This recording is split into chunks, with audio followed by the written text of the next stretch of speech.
Hey guys, ముందుగా అందరికీ happy Sankranti శుభాకాంక్షలు.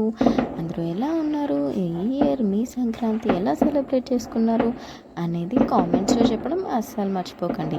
అండ్ అంతకంటే ముందు సంక్రాంతి అంటేనే పిండి వంటలు. మరి మీరు స్పెషల్స్ పిండి వంటలు చేశారు అనేది కూడా కామెంట్స్లో చెప్పడం అస్సలు మర్చిపోకండి. మేమైతే అసలు చేయాలా వద్దా అనుకుంటూ స్టార్ట్ చేసేసాము. ఫస్ట్ అయితే గ్యారెలతోనే స్టార్ట్ చేసాము. ఇంకా ఏమేమి చేసాము అనేది ఈ షార్ట్స్లో చెప్తూనే ఉంటాను. మీరు కంటెంట్ అంతా మిస్ అవ్వద్దు అంటే మన ఛానల్ని సబ్స్క్రైబ్ చేసుకొని ఒక్క లైక్ కొట్టి పడేయచ్చు కదా మరి. సో ఇక్కడైతే గ్యారెలకి నేను అత్తయ్య మామయ్య ముగ్గురం చేసుకున్నాము. జస్ట్ ఒక 3 kgs గ్యారెలు చేసుకున్నాము, అంతేనండి.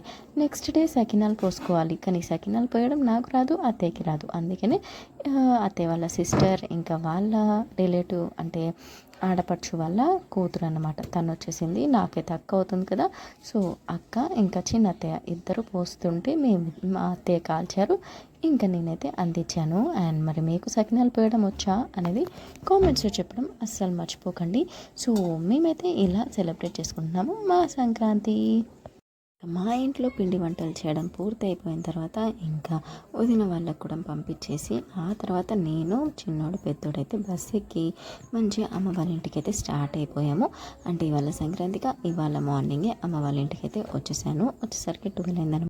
ఫ్రీ బస్ చేయడం వల్ల ఫుల్ రష్ ఉంటుంది కదా, అలాగే ఇవాళ కూడా ఫుల్ రష్ ఉంటుందేమో అనుకున్నాను, కానీ పర్లేదు.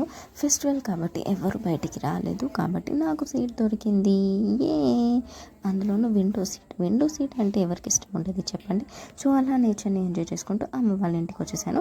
అండ్ ఫస్ట్ నేను చేసిన పని ఇలా వీడియోస్ తీయడమే. అమ్మ వాళ్ళ ఇంటి దగ్గర కింద ముగ్గులు వేస్తారు కదా, అవి మీతో షేర్ చేద్దామన్నట్టు నేనైతే ఇలా కొన్ని వీడియోస్ అయితే తీశాను. ఈ ముగ్గులన్నిటిని కంపేర్ చేసి ఏది బాగుందో మీరు కామెంట్స్లో చెప్పండి, సరేనా మరి. అండ్ అమ్మ ఇవాళ ఏం స్పెషల్స్ చేసింది అనేది చూపిస్తాను, అది కూడా చూడండి. ఇంతకీ మీ సంక్రాంతి స్పెషల్స్ ఏంటి అనేది కామెంట్స్లో చెప్పేసేయండి. అండ్ ఇక్కడైతే బగారా రైస్ ఇంకా గుత్తి వంకాయ కర్రీ అయితే చేసింది. సో మీలో ఎంతమందికి గుత్తి వంకాయ కర్రీ ఇష్టం? ఇంకా అదైతే కుమ్మిన తర్వాత ఇంకా పైకి వెళ్ళి కైట్తో ఆడుకుందాం అనేసి పైకి అయితే వెళ్ళాను. ఆ తర్వాత మళ్ళీ అక్కడ నుంచి వెనక గల్లీలో వేసిన ముగ్గులు కూడా ఇలా కొన్ని క్యాప్చర్ అయితే చేశాను. ఇది ఇవాళ సంక్రాంతి అన్నమాట. సారీ, ఈ ఇయర్ సంక్రాంతి ఇలా గడిచిపోయింది. మరి మీ సంక్రాంతి ఎలా అయింది? I hope you all enjoyed well. ఇక్కడైతే కొంచెం కైట్స్తో ఆడుకొని ఆ తర్వాత మళ్ళీ కిందికి వెళ్ళి ఒక్క పవర్ న్యాప్ అయితే వేశాను, అదనమాట. సరే మరి ఉంటాను. చెప్పడం మర్చిపోయాను, ఒక కైట్ 50 రూపీస్ అంట. ఇంకా ఆ కైట్